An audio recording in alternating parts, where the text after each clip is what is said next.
నమస్తే అండి. రాధామురళి ఛానల్కి స్వాగతం అండి. ఓం శ్రీ మహాగణాధిపతయ నమః. ఓం శ్రీ గురుభ్యో నమః. ఓం సరస్వత్యే నమః. శ్రీమాతయే నమః. సౌందర్యలహరి 8వ శ్లోకం అండి. స్వథా సింధోర్मध्ये సురవిటపివాటి పరివృతే మణిద్వీపే నీపోపవనవతి చింతామణిగృహే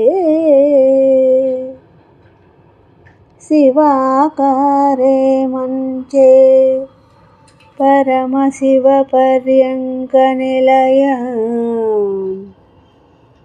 భజంతి త్వాం ధన్యాః కతిచన చిదానందలహరీ.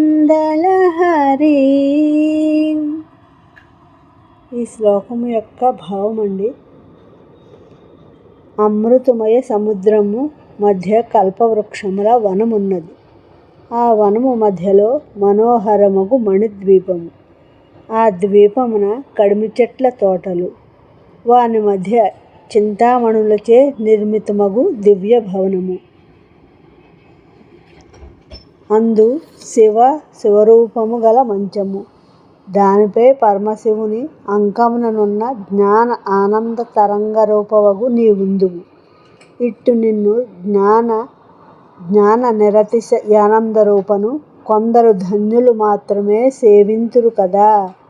దేవి యొక్క ఇట్టి దర్శనము నందిన వారు కొందరే, వారే ధన్యులు. నా ఈ శ్లోకం మీకు నచ్చినట్లయితే లైక్ చేయండి, షేర్ చేయండి, సబ్స్క్రైబ్ చేయండి. మీ రాధ.